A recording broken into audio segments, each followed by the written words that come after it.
O assunto de hoje vai ser a macroiterativa. É um conhecimento que você precisa ter, principalmente aí se você vai fazer a prova de certificação do Advanced, porque sempre tem questão prática de macroiterativa, sempre cai. E é muito importante nessas certificações, não só nessa, que você acerte as questões práticas, que elas contam muito na pontuação final, então é bom você praticar bem para conseguir fazer essas questões. A macroiterativa por si só, ela é um pouquinho complexa quando a gente vai tentar entender a lógica dela. Você precisa de um pouco de prática. Tem gente que, na verdade, acha mais simples, tá? Mas isso é de cada um, claro. Mas eu, particularmente, no meu começo com a ferramenta, eu achava um pouquinho mais complicada de entender como fazer. E para essas certificações, como é muito importante que você acerte questões práticas, ela era um impeditivo aí para eu conseguir ir bem no começo. Então, dá uma olhadinha nesse vídeo, vê como é que funciona a macroiterativa, que praticando um pouco você vai ver que dá para você construir mesmo na prova, sendo um pouco rápido, né, que você precisa fazer isso, dá para você construir e você se dar bem na certificação. Então vem comigo, deixa eu te mostrar aí como é que a gente faz essa macroiterativa. Para entender um pouco a macroiterativa, antes da gente mostrar o fluxo, vamos tentar contextualizar o que seria a macro. Aqui, imagina que você está numa situação com seus amigos em que você querem fazer um Trivia Night, uma competiçãozinha de perguntas em que quem responder todas certas mais rápido vai ganhar. Vamos imaginar que vocês fizeram já aqui o seu Trivia e a Maria ganhou. A Maria foi a que respondeu mais rápido, então ela foi a vencedora desse Trivia. Ela entra aqui no nosso ranking de vencedoras, sendo a primeira vencedora. Então, o restante dos seus amigos que não ganharam, eles vão fazer um outro trivia, só que agora é sem a Maria, para decidir quem vai ser o segundo lugar nesse ranking. E agora, sem a Maria, os amigos vão fazer esse outro Trivia Night e vamos dizer que agora o João ganhou. O João foi o segundo vencedor desse trivia, então ele entrou aqui no nosso ranking como sendo o segundo lugar. Como temos outros amigos que ainda não ganharam, o trivia vai ser feito novamente agora com eles. E aí, nesse trivia, digamos que a Ana ganhou. A Ana competiu agora com apenas 3 amigos. Ela não competiu com todos, ela competiu com aqueles que ainda não ganharam, para poder entrar também no ranking ali junto com seus outros amigos. E assim vai ser feito esse Trivia Night até que todos eles tenham ganhado algum dos trivias e possam ter entrado ali no ranking. A mesma coisa acontece com a macroiterativa. Você vai estar fazendo ali alguma checagem, algum procedimento em que você vai pegar um ou mais resultados e jogar numa saída como se fosse um ranking. Depois, com todo o restante, no caso aqui os amigos, mas com todo o restante dos seus registros, você vai fazer tudo de novo. Todo aquele fluxo que você desenhou vai ser feito novamente. E sendo feito novamente, você vai ter um registro, um grupo de registros, sendo jogado para o ranking, ou seja, para aquela saída em que você tinha colocado na primeira vez que rodou. E vai se juntando, criando aí um novo grupo, enquanto os outros registros que ainda não foram os selecionados para entrar nesse ranking vão continuar fazendo a iteração até o momento em que não terá mais nenhum para ser feito iteração, ou seja, nenhum para fazer com que o fluxo continue rodando, aquela macro continue rodando, e você vai ter no final só uma base de ranking, ou seja, uma base com todos os registros já tendo passado e sido selecionado dentro dessa macro iterativa. Agora que você já entendeu mais ou menos aí como é que funciona essa lógica de iteração, vamos dar uma olhada nesse exemplo aqui, que é bem parecido com questões que aparecem na prova de certificação Advanced. Claro, não com essa mesma base de dados, mas a lógica é bem parecida. Tá? A gente tem aqui uma base de exemplo que eu estou colocando, eu coloquei através de um text input. Eu tenho 2 colunas, uma de início e uma de fim, onde existe uma ordem que deve ser seguida e nessa base, no momento, ela está desorganizada. Então, qual é a ordem que eu preciso aqui? Como você pode ver, eu tenho um início e um fim. O início 1, fim 2. Todo o valor que está na coluna de início tem que ser igual ao valor que está na linha de cima na coluna fim. Ou seja, se eu finalizei com 2, na linha de baixo eu tenho que iniciar com 2. Finalizo com 3, então na linha de baixo eu tenho que iniciar com 3 e assim por diante, até ter a base toda ordenada. Como é que você faz isso aí no seu fluxo? Você pode fazer de várias formas sempre, mas a forma mais comum de se fazer é a forma através da macro iterativa, que você consegue fazer isso aí de uma maneira mais rápida, mais assertiva. Numa prova de certificação, esses valores são geralmente contextualizados, né? Então eles são, por exemplo, uma situação em que você tem uma base de voos, em que cada voo saiu de um lugar e chegou em outro, e depois aquele avião saiu daquele lugar, foi para outro, e assim por diante. E aí você tem que conseguir ordenar para saber qual foi toda a trajetória daquele avião, e você identificar qual foi o voo, sei lá, 89 que ele fez, entendeu? Então, na prova de certificação eu vou te passar uma situação contextual, mas que na base você vai estar utilizando esse conceito aqui. Então o que eu tenho? Eu vejo aqui essa minha base desorganizada e no final eu quero essa base aqui organizada. 1, 2, 2, 3, 3, 4, já com a relação que a gente comentou agora. Então, como vai ser a macro iterativa que você vai fazer? Aqui eu já preparei a macro iterativa para a gente poder ver passo a passo como é que ela foi feita. Aqui já está com o macro input, mas no lugar dele, na verdade, você vai trabalhar com a sua base de dados para que você tenha ali um momento, né, o primeiro passo, como é que funciona. Depois que você já tiver toda a sua macro pronta, você substitui essa base pelo macro input. Eu sei que a minha primeira linha é o início da minha base e o restante é o que eu tenho que ordenar. Se a minha primeira linha é a minha guia, digamos assim, o que eu vou fazer eu vou separar.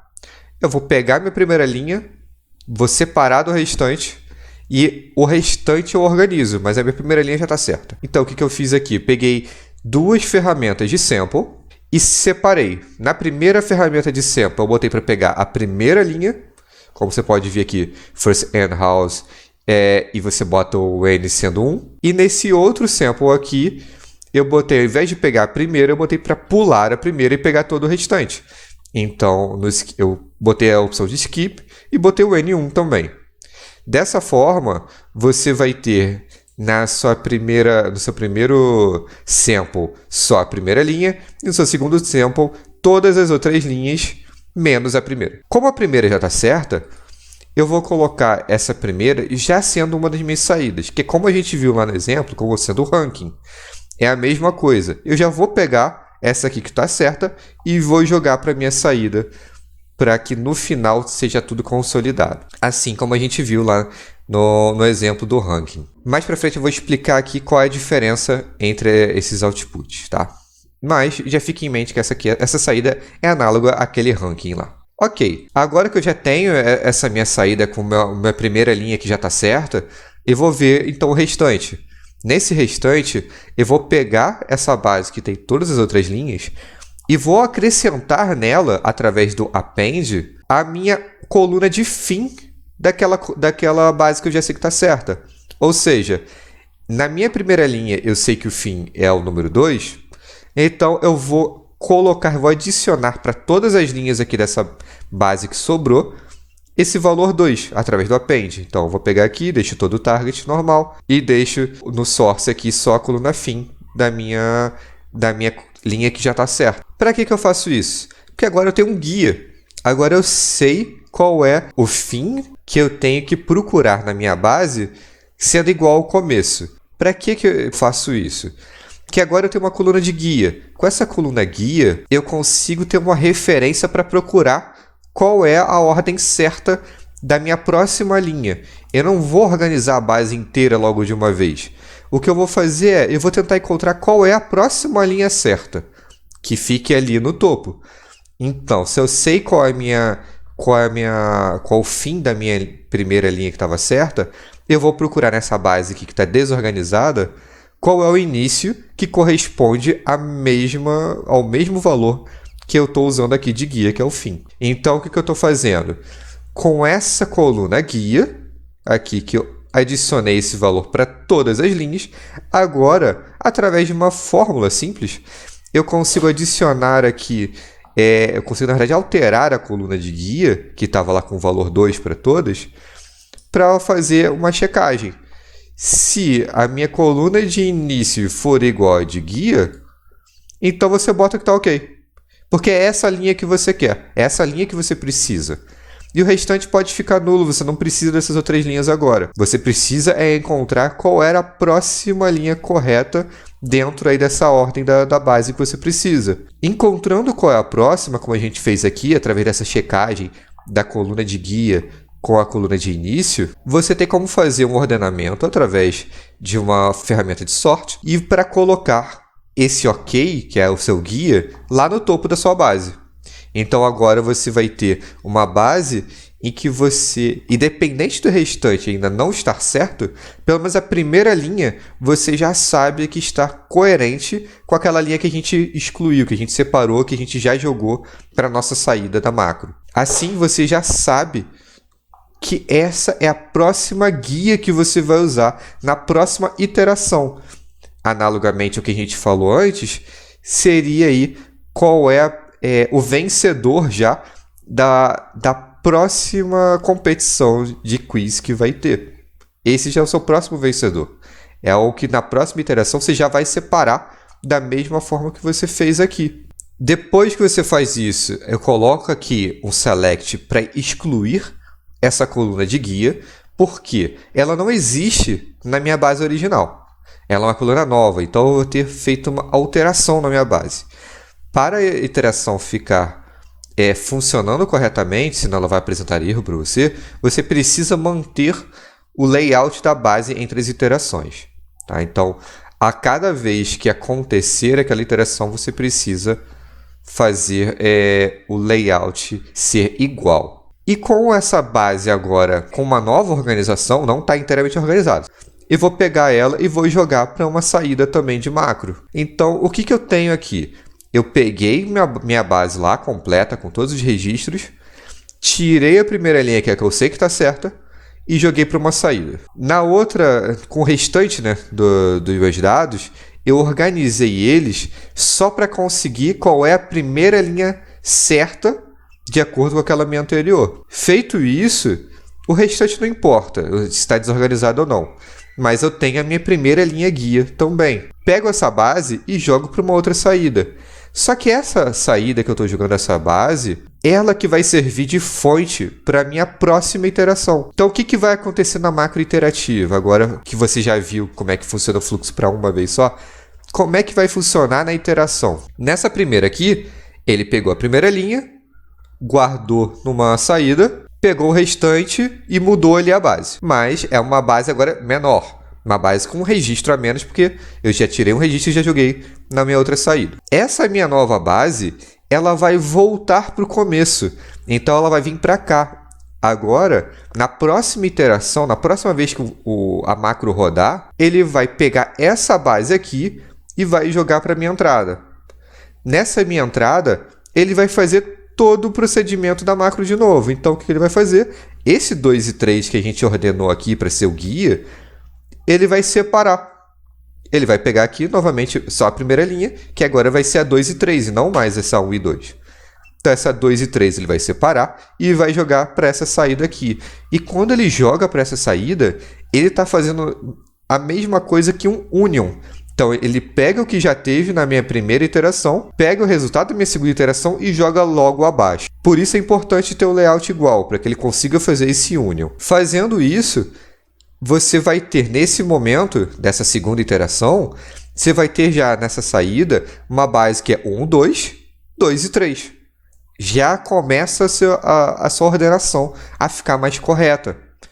Enquanto isso, todo o restante dessa nova base, né, que agora começava com 2 e 3, ou seja, desse 7 e 8 para baixo, vai ser trabalhado aqui para que você faça o mesmo ordenamento. Ou seja, nessa próxima aqui, ao invés de você ter esse 7 e 8, o que você vai ter é o 3 e 4, que seria o correto.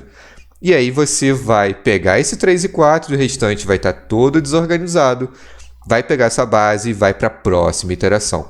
E assim por diante. Só que, fazendo dessa forma, você vai reparar que a cada iteração, essa base que está servindo para realimentar o meu fluxo de iteração vai estar sendo cada vez menor.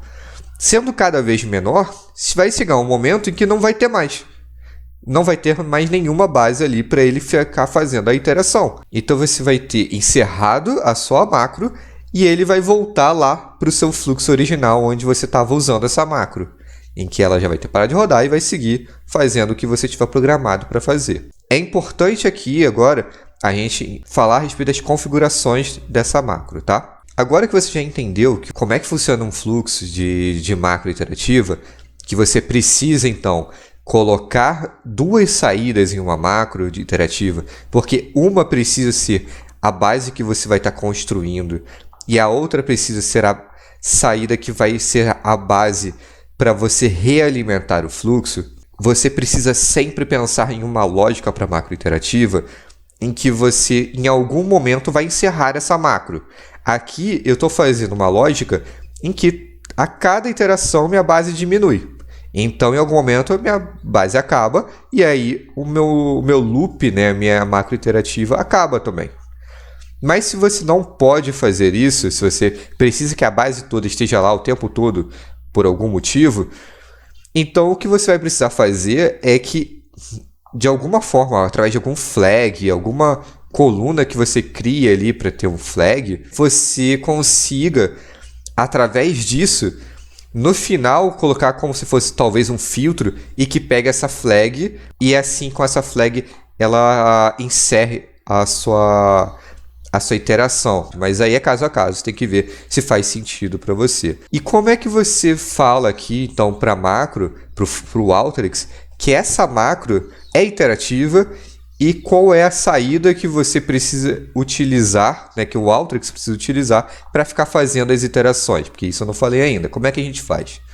Primeira coisa que você tem que fazer é, clicando no Canva, vem aqui na configuração do Workflow e muda o tipo de macro, que provavelmente vai estar como standard, muda de macro para iterative. É a primeira coisa que você vai ter que fazer. Assim, você já está dizendo para o Alteryx que essa é uma macro iterativa, não é uma macro comum, uma macro standard. Com isso, você vai ter liberado uma nova função que eu vou te mostrar agora. Você vem aqui na opção de View, Interface Designer, ou você utiliza esse atalho, Ctrl+Alt+D.